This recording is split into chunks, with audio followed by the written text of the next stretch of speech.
Chapter 4. Child Support. The battle was over. Victory had been achieved, but not without loss. When Jenny's father returned from the Harpy village, with Floroth at his side, he had the expression of stoic resignation that he always seemed to have whenever someone had so recently died under his command. By the look of it, the Duke had been in the very centre of the fighting. His armour was covered with blood splatters, and was heavily dented in several places. He had also lost his helmet sometime during the skirmish, and was now quite bareheaded. By contrast, it looked as if Floroth hadn't seen a lot of action. His armour was in much the same condition as it had been before the battle. There wasn't a single splash of blood on him, nor a single dent in need of repair. Then Jenny saw his shield. The coat of arms that adorned it now had a nice centrepiece. At least one Harpy had attempted to smash her way through his shield, and she had left her hand behind, neatly sliced off at the wrist. Jenny watched the scene sadly. Too many of those who had entered the village failed to return. Jenny had wanted to come here today. She had thought war was a wonderful thing, full of brave and glorious deeds. She had heard so many tales of things that her ancestors had done to win their place in society. Now she was beginning to wonder why she had ever asked to come along in the first place. War wasn't fun. It was certainly no place for a young girl. Then she looked at the cute face of the little baby that she held in her arms, and suddenly she had no regrets. If she hadn't come along, this young child would also have been amongst the dead. Slowly, Jenny's father covered the distance between the Harpy village and the head of the column. His mood seemed to change from stoic resignation to happiness once he caught sight of his children and saw that they were okay. His expression then changed again as he saw the state that his daughter's dress was in. His mood worsened still when he saw the baby that his little daughter was carrying. "What is that abomination doing in your arms?" the Duke shouted angrily. His face went a deep hue of red. Jenny didn't know how to respond. She held the child protectively to her. She wanted to tell her horse to move slowly backwards away from her father, but she knew that would do her no good. It didn't help when Tyr spoke up. "I wanted to kill it, father, but I wouldn't let him." Jenny found her voice, although it was little more than a squeak. The Duke spurred his horse to a little extra speed and rode up to where Jenny and Tyr were waiting. Floroth followed at a more reasonable pace, arriving not long after. He had a vaguely irritated look on his face. "I'm not sure I believe what I'm seeing," the Duke roared. "I'm afraid it's true, father," Tyr replied. "Perhaps you'd be kind enough to explain," the Duke insisted of Jenny. Part of Jenny wanted to back down. For a moment she considered handing the baby to her brother and then riding off so she wouldn't have to watch as they had him killed. Jenny was part of the Duke's family, though. She had been taught to stand up for herself and had done so about things that she considered to be far less important to her. "He's a baby, father. His mind is clean, free of any sin. How can I just let him die? Wouldn't that make me as evil as an elf?" The Duke's expression didn't soften. "Your father has fought a long and hard battle with these creatures," Floroth yelled unsympathetically. "As have I. One of my best friends lies back there in the middle of the village. The last thing we expected was to return to the body of our army and find that our sister had adopted one of these things as a pet." "Quite," the Duke agreed. Then he looked accusingly at Tyr. "Whatever were you thinking of?" "She didn't ask my opinion, father," Tyr replied defensively. "She's my sister, not my daughter." "I see," the Duke said. "Well, she is my daughter." "If you were to ask my opinion, father," Tyr offered, "then I agree. We probably should kill the child before he has a chance to grow up. If he hears about what happened here today, he might come after us seeking revenge." "Indeed," the Duke said. Jenny began to sniffle. It was beginning to look like it was 3 against 1.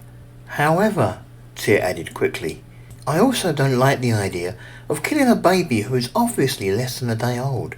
A baby that is incapable of defending himself. Doesn't that sound just slightly dishonourable to you?" Jenny gave Tyr a smile of thanks. It looked as if he was on her side after all. "Besides, Pest is right," Tyr continued. "The child is an innocent.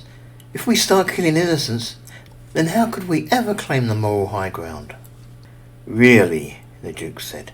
He seemed to be finally cooling off a bit as he asked, So what do you think we should do?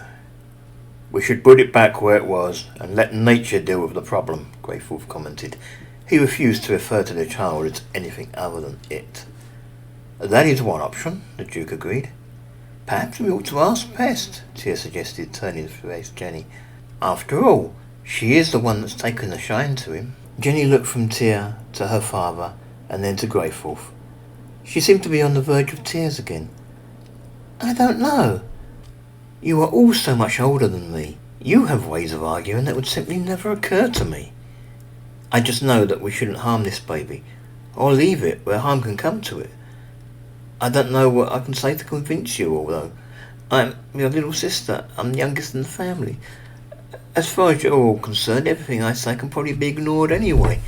She sighed loudly, holding back the tears. I wish Mother was here.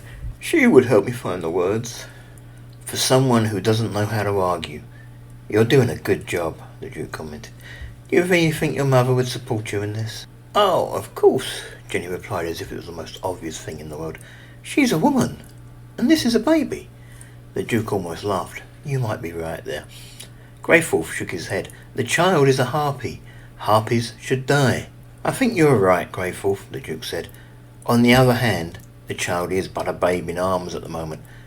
We have time to discuss the situation properly before the child becomes a threat. We don't need to act immediately. We can always kill the child next week, or next month if it comes to it.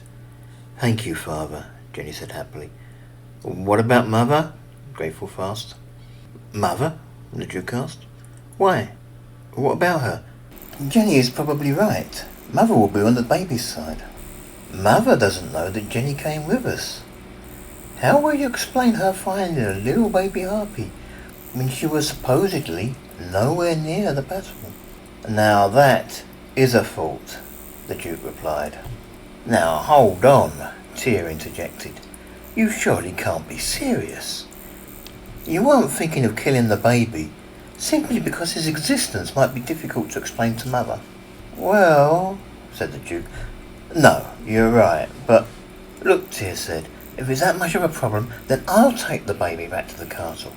Jenny can act all surprised with the rest of those we left behind, and then, later tonight, we can discuss the matter like sensible adults, instead of a bunch of men still high on the adrenaline of battle. I'm not sure I like your tone, the Duke commented sharply. But perhaps you're right. Perhaps my point of view is shadowed by the excitement of battle and the loss of so many men. Well, Jenny, Tia said in a soothing tone, would you let me take the child? Jenny hesitated for a moment. He'll be safe with me, I promise, Tia added. And you'll see him again later. Jenny glanced once more at the little Harpy in her arms. Then she spurred her horse just enough to move a little closer to her brother so she could hand the child across. Be very careful with him. I will, Tia assured her. He too spoke softly to her. You should head for home. Ideally, you should arrive back at the castle a full hour or more before the rest of us reach it. That ought to be enough to give the illusion that you were never with us. Okay, Father, Jenny said. She glanced back to the baby Harpy, currently cradled gently in Tia's arms. She was scared that as soon as her back was turned, they were going to do something nasty to him. The Duke, seeing her hesitate, added, I'm sure you can make up some story about what happened to your dress that doesn't involve being this close to the battle. Then Tia seemed to realise why she was so hesitant to leave, because he said, Don't worry, your baby will be quite safe with me. Jenny nodded. She sighed, and still hesitant, she turned her horse and began to ride towards the back of the reserve column. She had plenty of time. The army would need to turn around before it could start back. She knew she could probably walk back to the castle and still be there a good hour before her father and brothers got home. I don't get it, she heard Greyfulf protest as she rode away. Why are you suddenly so keen to let that monster live? Just a feeling, the Duke replied. It feels like the right thing to do. We can always kill it a month or two from now, if we have to. As she rode, she still worried about the baby. Tia may have promised that the baby would be alright in his charge, but what could she do if Tia didn't keep his promise? Daydreams filled her head. At first it was Greyfulf, nagging her father that they'd kill the child until he caved in. Without her there to defend the child, what might Tia do? Then it was Greyfulf and her father, trying to find increasingly nasty ways to kill the baby. At first, Tia was just looking on in the dreams, but then, as the distance between Jenny and her brothers increased, he began to take a more active role. After all, he had been the first to suggest that they should kill the baby. Jenny rode through the gates of the castle to a rapturous applause, and then a sigh of disappointment. The courtyard of the castle was filled with the women whose husbands, fathers, brothers and sons had marched off that morning with the Duke, many of them afraid that they would never see their loved ones again, and for some of them that fear was soon to become a reality. Jenny rode her pony to the castle stables, where an ostler took charge of her mount. Then she tried to sneak into the castle residence through one of the servants' entrances. "You've been gone a long time," Jenny's mother, the Duchess Breadine de Moth, said as Jenny reached the stairs. Breadine stood near the doorway leading into the great hall, her hands resting on her hips. Her voice was filled with shock as she said, "What have you done to your beautiful dress?" "I'm sorry, Mother. I fell off my horse," Jenny replied quickly. The Duchess was suddenly very concerned.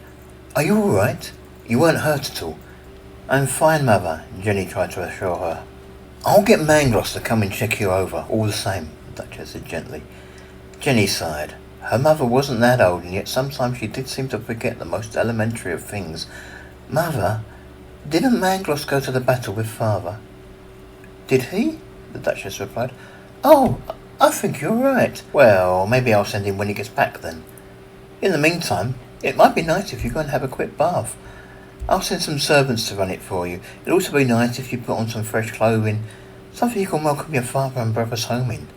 "Yes, Mother," Jenny readily agreed. "Oh, and don't forget there's going to be a feast in the Great Hall tonight," the Duchess added, "to welcome the hero's return." "Okay, Mother," Jenny said to her. "Love you, Mother." "Love you too, dear," the Duchess replied. Jenny climbed the stairs quickly.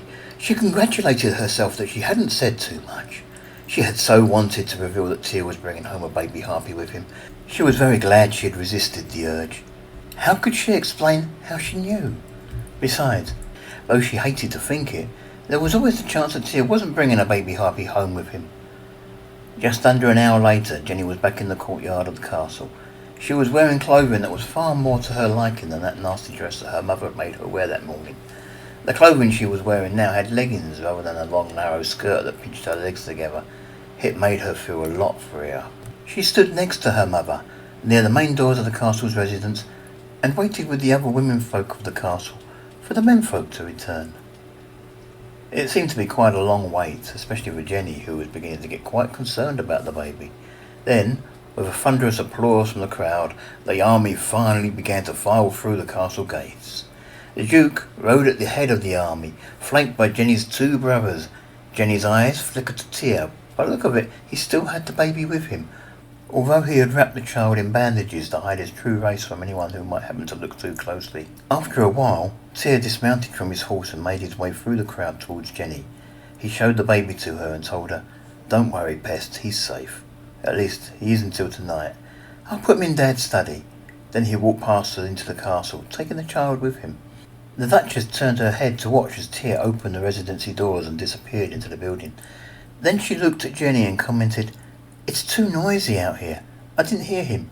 What did he say?" "He told me not to worry," Jenny replied. "Oh," the Duchess commented. "Well, obviously you aren't going to worry. Not now you know your brothers are safe. I never knew you and he were so close." Jenny spent just under an hour watching the victorious army enter the castle.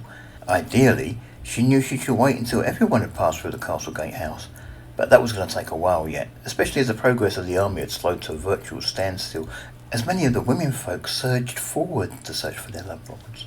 Jenny re-entered the residence and headed directly towards her father's study to check up on the baby. Tia had placed the baby on his back on the large oak desk. The baby didn't look all that comfortable. It looked as if Tia had just put the baby down without giving any thought to his wings or tail. Jenny repositioned the baby as best she could, carefully unfolding his wings and moving his tail so that the baby's entire weight wasn't on it.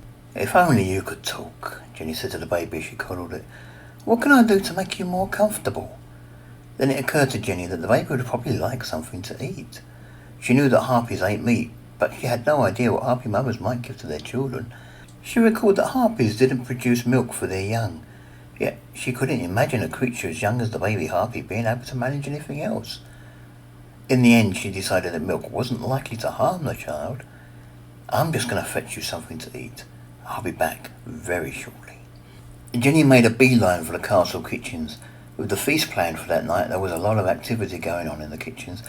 Everyone hard at work preparing dishes of all shapes and sizes, from the simplest little side dishes containing various fruits and vegetables to the larger suckling pigs.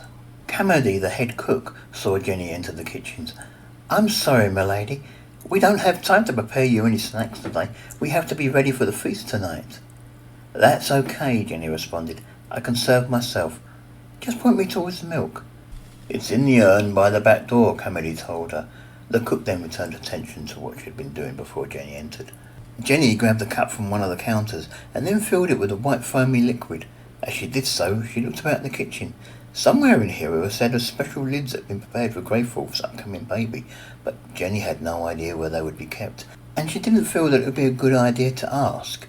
Instead, she took a large wooden stirring spoon from one of the preparation tables and returned to the study. It would be harder to feed the baby this way, but she was sure it would only be for the one meal.